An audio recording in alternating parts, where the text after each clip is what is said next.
तनीअ जहिड़ी अहम लेबरी मां चोरी थी वियो।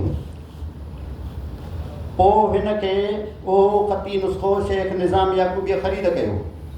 ख़रीद करे उनखे अकस रंगीन करे छपाराई। पोइ हुन सोचियो त असुल हक़ दारुल कुतुबुल वतनीअ जा उन खे मुफ़्त में वापसि करे ॾिनई। उते मस पहुतो, वरी हिकु ॿिनि सालनि खां पोइ वरी चोरी थी वियो। बहरहाल ही मवाहिबुल लतीफ़ा अहम शइ आहे, मुसन्निफ़ जो हथ अखरी आहे। ऐं मख़दूम आबिद सिंधीअ जो कुतुबखानो वॾो अज़ीम हो। संदसि किताब यूरोप ताईं बि चोरी थी आहे। हिकिड़ो किताबु छपियो आहे मोजम शयूख़ इब्न असाकिर 3 जुल्दनि में। उन जो जेको ख़ती नुस्ख़ो, वाहिद ख़ती नुस्ख़ो जंहिंखे साम्हूं रखी करे उन किताबु लिखियो आहे, उहो आबिद सिंधीअ जे ई मिल्कियत में आहे। उन ते लिखियो पियो आहे ऐं उन जी तहक़ीक़ हिकिड़ी माईअ कई आहे, वाह जी तहक़ीक़ उन कई आहे। उन में इब्न असाकिर पंहिंजे 1800 उस्तादनि जो ज़िक्र कयो आहे। बहरहाल हीअ आबिद सिंधीअ जो कारनामो आहे ऐं हीअ किताबु हाणे 5-7 जुल्दनि में छपियो बि आहे। उन खां पोइ अचूं था, हिकिड़ो किताबु आहे, अहम किताबु आहे, जंहिंजो तज़किरो डॉक्टर अस्मा इब्राहिम साहिबा बि कयो। जाफ़र बूबकानी जो किताबु आहे नहजुत तअल्लुम। हुन एडुकेशन ते, तालीम जे उसूलनि ते किताबु लिखियो हो अरबीअ में, नहजुत तअल्लुम। उनजो वरी फ़ारसी इख़्तिसार बि पाण लिखियो आहिनि। उहो डॉक्टर बलोच साहिबु सिंध यूनिवर्सिटीअ खां छपरायो हो। उनजो सिंधी तर्जुमो बि छपियो हो। पर हीअ किताबु नायाब हो। डॉक्टर साहिबु उनजे लाइ तड़पंदो हो। पोइ हिकु दफ़े मां काबिल जे फुटपाथ ते घुमां पियो, उते किताबनि जे लाइ, किताब जीअं हिते लॻंदा आहिनि आचर बाज़ार में, त हिकिड़ो शाह फ़क़ीरुल्लाह जे मख़तूतात जो इख़्तिसार कयो। उनजो मुक़दमो खोलियो जो पढ़ियो त उन में ॾिठमि त शाह फ़क़ीरुल्लाह अलवीअ जो वॾो कुतुबखानो हो। उन जे कुतुबखाने जा 2 किताब उन जा मोहर लॻल हिते नेशनल आर्काइव्स काबिल में मौजूदु आहिनि। पोइ मां उते वियुसि, फ़िलहालु कोन मिलियो, पर वॾी जुस्तजू खां पोइ हिकिड़े शागिर्द जे ज़रिए सां किताबु मिलियो, जंहिंजे आधार ते मां तहक़ीक़ कई। अल्हम्दुलिल्लाह उहो हाणे लंडन मां सुतती हिन साल 2024 में छपिजी पहुचंदो। उन ते डॉक्टर लाशारी साहिबु, डॉक्टर सूमरे साहिबु मूंखे हुकुम फरमायो त उन ते तहक़ीक़ थिए, उन ते हाशिया तहलीकात वग़ैरह करे। अच्छा, उन खां पोइ वरी 2 नुस्ख़ा ॿिया बि मिलिया। पेरिस में बि मिलियो ऐं टंक हिंदुस्तान में बि मिलियो। हाणे हीउ जेको नुस्ख़ो ॾिसो था, अल कुर्रासतुल ऊला नहज तअल्लुम लिल अल्लामतुल फ़हामत अल बहरुल कमकाम हज़रत मखदूम अबू अब्दुल्लाह जाफ़र बिन मखदूम अब्दुल करीम अल शहीर मीरा बिन याकूब अल बूबकानी। ऐं हेठां वरी लिखे थो त दख़ल फ़ी मिल्किल फ़क़ीर इलल्लाह ख़ादिमुल फ़ुक़रा फ़क़ीरुल्लाह। फ़क़ीरुल्लाह अलवीअ जे मिल्कियत में दाख़िल थियो 1179 हिजरी में। वरी उन जी मोहर लॻल आहे। इन त नादिर नुस्ख़ो आहे ऐं इहो इंशाअल्लाह ताला तव्हांजे हथनि में हूंदो। ऐं हीअ मखदूम ठटवी, मखदूम जाफ़र बूबकानी वफ़ात कई आहे 1902 में। पर हीअ ख़ती नुस्ख़ो लिखियलु आहे 997 में। काबिर इब्राहिम नाले हिकिड़े कातिब लिखियो आहे, यानी मुसनिफ़ जे हयाती में पोइ ख़ती नुस्ख़ो लिखिजे त उन जी हिकिड़ी अहमियत थिए थी ॿियनि जी भेट में। उन खां पोइ आहे वसीक़तुल अकाबिर। हीअ बि शाह फ़क़ीरुल्लाह अलवीअ जो सबत आहे। सबत जो तारीफ़ मां कराए चुको आहियां, जंहिंमें पंहिंजे मशाइख़ जो ज़िक्र करे ऐं इहो ॿुधाए त मां उन वटि कहिड़ा कहिड़ा किताब पढ़िया आहिनि। ऐं हीअ पेशावर जे इस्लामिया कॉलेज में कलमी नुस्ख़ो पियो आहे। ऐं इन ते मां कमु ॾिनो हिकिड़े तहक़ीक़ कंदड़ नौजवान खे। उन तहक़ीक़ करे छॾी आहे, अञा छपियो कोन्हे को। इन जो ॿियो नुस्ख़ो वरी नेशनल आर्काइव्स इस्लामाबाद में बि आहे, उन जो बि अकस मां वरितो आहे। ऐं हीअ फ़क़ीरुल्लाह पंहिंजे वफ़ात खां 30 साल अॻु में लिखियो आहे। वफ़ात हुनजी 1195 में आहे ऐं हीअ नुस्ख़ो लिखियलु आहे 1165 जो, जीअं तव्हां ॾिसो था। ऐं उन जे टाइटल में मथां हिकिड़ो इजाज़तनामो लिखियलु आहे त मां पंहिंजनि समूरनि किताबनि जी या उस्तादनि ताईं जेके सनदूं पहुचनि थियूं, मां उन जी इजाज़त ॾियां थो। फ़क़ीह सालिह लाल ख़ान बिन लश्कर ख़ान बिन कबीर सुलेमानी अली ज़ई गज़नवीअ खे मां इजाज़त ॾियां थो, को शागिर्द हो हुनजो। इहा बि हिकिड़ी नादिर शइ आहे, इन ते मां कमु कराए चुको आहियां। इनशाला किताब इहो बि छपबो। उन खां पोइ हीअ किताब अहम आहे जंहिंजो सॼी दुनिया में हिकिड़ो ई नुस्ख़ो मुंहिंजे ॼाण में आहे, उहो बि जाफ़र बूबकानी जो आहे। जाफ़र बूबकानी का वॾी शख़्सियत हुई जंहिं 16-17 फ़ननि ऐं उलूमनि में किताब लिखिया आहिनि। हर हिकु फ़न में तक़रीर, हाणे ही शाइरीअ जे फ़न में किताब आहे। शाइरी छा आहे, शाइरी जा बहर छा आहिनि, अरूज़ छा आहिनि, काफ़ियो छा आहे। उन ते पहिरीं हुन मुख़्तसर किताब लिखियो अल उराज़ा फी इल्मिल अरूज़ वल काफ़िया। वरी पोइ उनजो शरह लिखियईं अर्ज़ुल उराज़ा, माना उराज़े खे पेश करणु। इन जो वाहिद ख़ती नुस्ख़ो पीर ॻोठ जी लाइब्रेरी में मौजूदु आहे। ऐं उन ते सैयद अली गौहर शाह हुसैनी जी मोहर बि लॻल आहे, तव्हां ॾिसो था। ऐं उन ते सैयद अली असगर शाह, इहो ॿिन्ही ख़ानदान जो पीर पगारनि मां हुयो, जे असगर शाह जो कलाम बि छपियल आहे, डॉक्टर बलोच जी कोशिश सां छपियो। उन जी दस्तख़त बि हिन में आहे। इहो 1148 में कंहिं कातिब लिखियो आहे। पोइ कातिबनि जो हुननि नालो ठाहे छॾियो आहे कंहिं। इहो बि ज़ुल्म थींदो हो, किताब खणी आया त पोइ कातिब जो नालो बि ठाहे छॾींदा त कंहिंखे मथां ख़बर न पवे। उन खां पोइ आहे हीअ सिंधीअ में आहे शाह जो रिसालो। हीअ कच्छ मां हथ आयल आहे, हींअर मूं वटि मौजूदु बि आहे। हीअ कलमीअ जो अकस आहे ऐं तमामु पुराणो लॻे थो त शायदि 12वीं सदी जी लिखत आहे। मुंड में सभु यमन कल्याण खां ई शुरू थिए थो। निहायत ख़ूबसूरत किताबत आहे, अगरचे किताबत जो सार लिखियलु कोन्हे। ऐं मूंखे इहो हिते आचर बाज़ार कराची मां हथ आयो। ऐं इंशाअल्लाह ताला इहो मां फ़िलहाल डॉक्टर सूमरे साहिब खे हवाले कंदुसि त उन्हनि ते रिसर्च करे त उन जी हैसियत छा आहे, छो त साईं उन ते कमु बि करे थो पियो। हाणे अॻिते अचूं था, जेका आम शइ आहे उहा हीअ आहे त हितां जीअं तव्हांखे तारुफ़ कराइनि त अबुल हसन कबीर ठटवी वॾो आलिम हो, 1138 में वफ़ात करे हो। उन सियाह सितह ते शरह लिखिया आहिनि। बुखारी, मुस्लिम, अबू दाऊद, नसाई, तिरमिज़ी ऐं इब्न माजा। हाणे ॿियनि किताबनि जा शरह त छपी बि चुका आहिनि। बुखारी जो शरह बि छपियो आहे, नसाईअ जो, अबू दाऊद जो ऐं ॿियनि समूरनि जा छप, मुस्लिम जो बि। पर तिरमिज़ीअ जो हथु असांखे न पियो अचे। पोइ घणा चवंदा हुआ त उन पूरो कोन कयो या फ़ोके त गुम थी वियो आहे, ईअं चवंदा हुआ। पर उन जो खोज लॻायोसीं। ही प्रिंसटन यूनिवर्सिटी अमेरिका मां कलमी नुस्ख़ो हथु कयोसीं ऐं उन ते मां पंहिंजनि 3 शागिर्दनि खे कमु हवाले कयो, जंहिंमें मुंहिंजो पुटु बि शामिलु आहे। ऐं उन्हनि इन ते कमु कयो ऐं इहो छपियो बि आहे। हाणे 3 जुल्दनि में बेरूत मां छपिजी चुको आहे, अलहमदुलिल्लाह 3 साल अॻु में।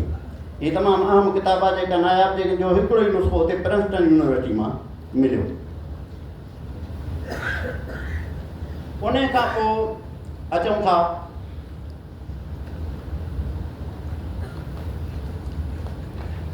हीअ किताब आहे हयातुल क़ुलूब फ़ी ज़ियारतिल महबूब। हीअ हज जे अहकामनि में फ़ारसी किताब आहे, लिखियलु मखदूम ठटीअ जी तसनीफ़ आहे, पर मखदूम ठटीअ जे हथ अखिरी न आहे। पंहिंजो किताब लिखी हिकिड़े शागिर्द खां उन जो उतारो करायो अथईं। जॾहिं किताब पूरो थियो आहे त उन खे वरी भेटायो अथईं। भेटाए करे वरी आख़िर में नोट बि हयो अथईं त 1146 में मां हिन खे भेटाए करे तसीह कई। तसीह ही नोटिस हाशियनि में लिखियलु आहिनि। हीअ किताब मूंखे असुलु हथु आयो लाहौर मां ख़रीद कयो। उन वक़्तु 25 साल अॻु मुंहिंजी ॻाल्हि आहे, 6,500 रुपयनि में ख़रीद कयो। ऐं हिन ते लिखियलु आहे त मालिक हू ख़ातिम हू मोहम्मद हाशिम उफ़िय अनहु। पोइ हेठां लिखे थो त मुंतक़िल थियो इला यद ममलूकी ही व रक़ीक़ मुसन्निफ़ी अल अहकर अल अफ़कर सलाम अला इब्राहिम, माना संदसि पोटे ॾे मुंतक़िल थियो। हीअ हालांकि बम्बईअ मां बि छपियो हो फ़ारसी में, वरी पोइ कराची मां बि छपियो हो, वरी हिन जो उर्दू तर्जुमो बि छपियो आहे, वरी हिन जो सिंधी तर्जुमो बि डॉक्टर सूमरे साहिब वारनि छपिरायो। पर हीअ असुल मखदूम साहिब जो ज़ाती नुस्ख़ो आहे, जेको मूं वटि बि आहे, हुनजो फ़ोटो शेप बि आहे। हाणे जेका अॻिते अहम शइ अचे थी, जंहिंजे बारे में तव्हां ॿुधो बि हूंदो घणो, मदहनामे सिंध जेको मखदूम ठटवीअ ॾे मनसूब आहे, हिन जो वाहिद कलमी नुस्ख़ो सिंधी अदबी बोर्ड में मौजूदु आहे। मखदूम साहिबु को हज ते जॾहिं वियो हो त वापसि जो आयो त हिते अब्दुर्रऊफ़ अफ़गान नाले कंहिं माण्हूअ सिंध जे गिला में हिकिड़ो किताबु लिखियो हो। पोइ मखदूम साहिब खे ॾसियऊं त हीअ सिंधी आलमनि जी गिला थो करे। पोइ उन जवाबु ॾिनो आहे फारसी में त सिंध में छा न आहे, सिंध में सभु कुझु आहे। पोइ उन फारसीअ में बैतन में नसर में ज़बरदस्त रिसालो लिखियो आहे। जेतोणीकि फारसी में अञा छपियो कोन्हे, पर इन जा तर्जुमो छपियो आहे। मौलाना मोहम्मद इदरीस डाही तर्जुमो कयो। पोइ सिंधी लैंग्वेज अथॉरिटी में जेको तर्जुमो छपियो आहे उहो अणपूरो आहे। असुलु पूरो मौलाना मोहम्मद इदरीस डायरी वारो आहे। उन खां पोइ जेका अहम शइ आहे, हीअ आहे बिनाउल इस्लाम मखदूम ठटवीअ जो अक़ाइद ते सिंधीअ में किताबु आहे, जंहिंखे हाणोकी सूरत ख़ती में मुंहिंजे वाल साहिब बि लिखियो आहे, जेको रोशनी पब्लिकेशन छापियो बि आहे। ऐं अक़ाइदुल इस्लाम जे नाले सां उन जो हिकिड़ो कलमी नुस्ख़ो मुंहिंजे पड़ॾाॾे जे चाचे जो हथ किरी ॿिए 1257 जो लिखियलु आहे। डॉक्टर सूमरे साहिब बि ॾिठो आहे।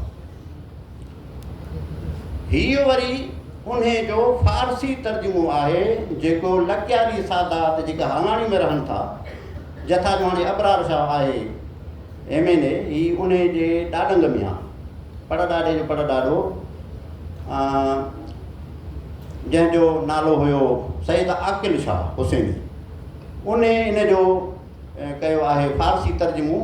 पाण हालांकि उनजी वफ़ात 1234 में आहे, पर हीअ उन जेको लिखियो उहो तस्नीफ़ कयो 1233 में। ऐं किताब त हासिम बिन अब्दुल्ला जी आहे 1240 में, हिन वफ़ात खां 6 साल पोइ जी। निहायत अहम आहे। हीअ कराची में मुफ्ती मोहम्मद जान नईमी वटि असुली सूरत में आहे। मूं वटि उनजी फ़ोटो आहे। हिन खे असुल सूरत में बि छपजणु खपे। उन खां पोइ हीअ फ़राइज़ुल इस्लाम जो जेको हू अक़ाइदुल इस्लाम, ॿियो मखदूम ठटवीअ वरी फ़राइज़ुल इस्लाम अरबीअ में लिखियो, जंहिंमें 1200 खां वधीक जेके फ़राइज़ मुस्लमान ते इस्लाम वारनि ते लागू थियनि था उन अरबीअ में लिखिया। हीअ उन जो मंज़ूम सिंधी तर्जुमो संदसि ई शागिर्द अली बिन हाफ़िज़ बिन सालिह बिन अब्दुल्लाह ऐं छछर आहिनि के ॾह सन जे तरफ़, उतां जो हुयो।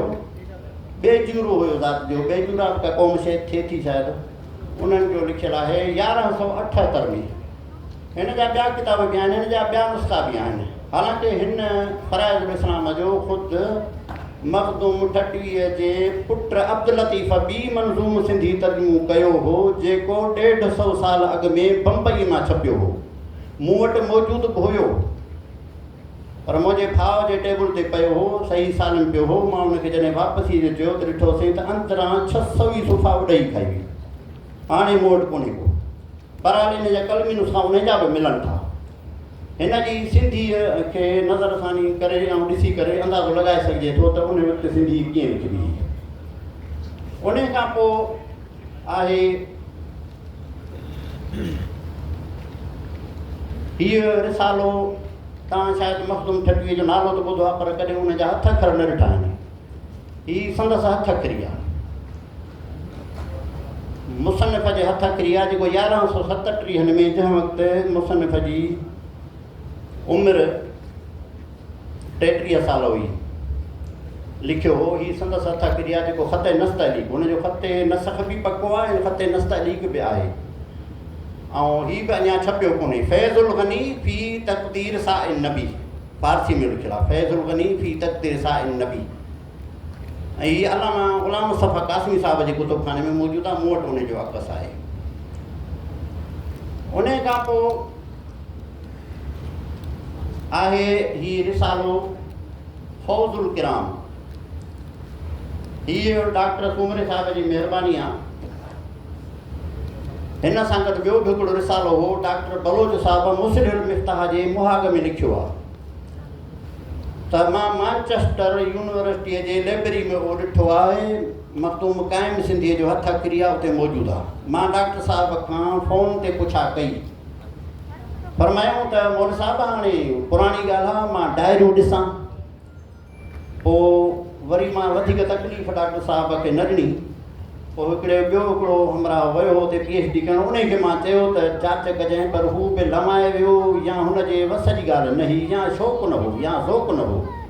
उन चयो त हिते अलाए केतिरियूं लाइब्रेरियूं आहिनि, ख़बर न आहे त किथे आहे। डॉक्टर साहब महिरबानी कई, उते वियो, उन महिल ई अकस कढी करे हुन मोकिलिया। हीअ उहो किताबु आहे जेको सूमरे साहिब जी महिरबानी सां मिलियो, ऐं हीअ हाणे छपियो बि आहे बेरूत में, फौज़ुल किराम। बाक़ी उन सां गॾु ॿियो जेको रिसालो हो अञा अणछपियल आहे। हीअ आहे तस्हील तालिबीन। हीअ बि इन अली बिन हाफ़िज़ बिन सालिह बिन अब्दुल्ला बेजूरो जो आहे, छछरकोट, 1162 में हुन लिखियो आहे। हीअ आहे मीरा साईं हिन में वरसे जे मसाइल में बहितरीनु किताबु आहे, ऐं क़दीम ॿोली इस्तेमालु थियल आहे। हिन में असां काफ़ी लाभ बराए सघूं था सिंधी ॿोली ऐं लिखत जे हवाले सां।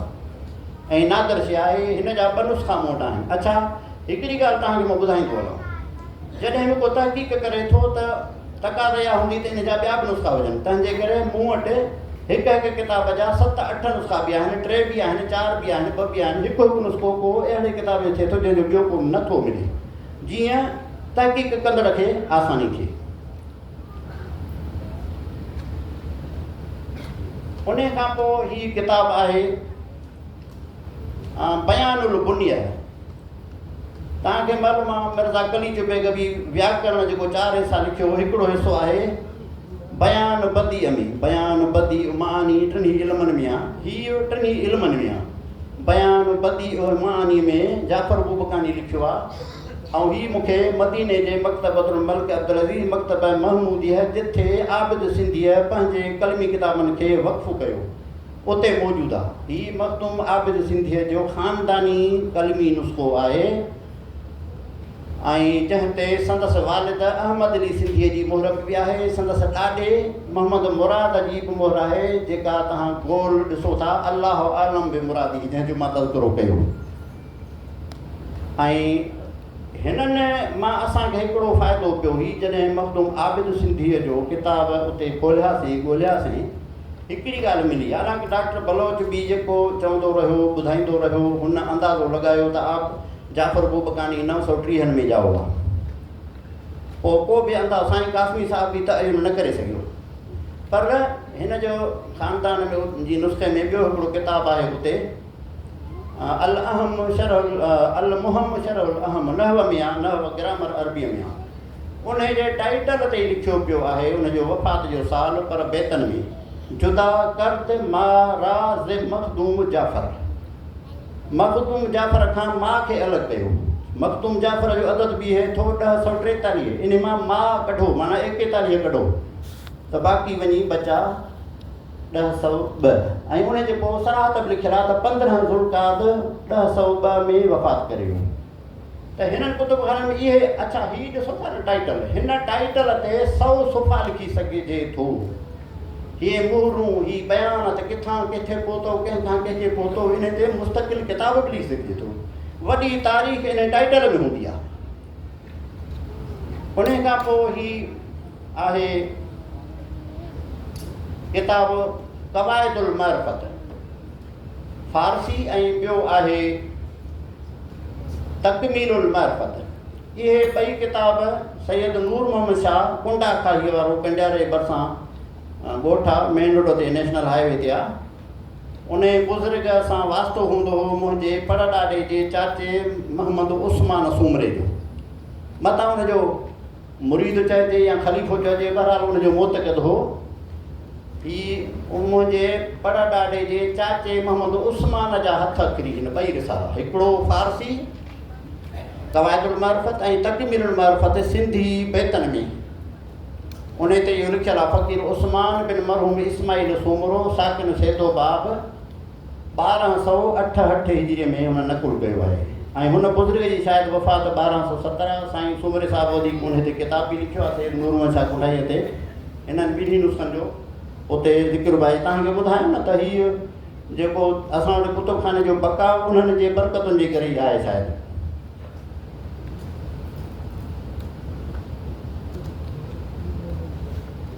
बसि हाणे हिते असां इनखे ख़तमु था कयूं। मां हिकिड़ो नमूनो हो मखतूता जो, इंशाअल्लाह ताला पहिरें भेरे में इंशाअल्लाह 1000 किताब ऐं ॿिए जुल्द में इंशाअल्लाह ॿिया 1000 किताब ईअं मुश्तमिल 2 जुल्दनि में ईंदो। अक्सी मखतूतात क़ासिम लाइब्रेरी जा, जंहिंमां तव्हांखे सिंध वारनि खे घणो फ़ाइदो पहुचंदो। अवां सभिनी जी महिरबानी।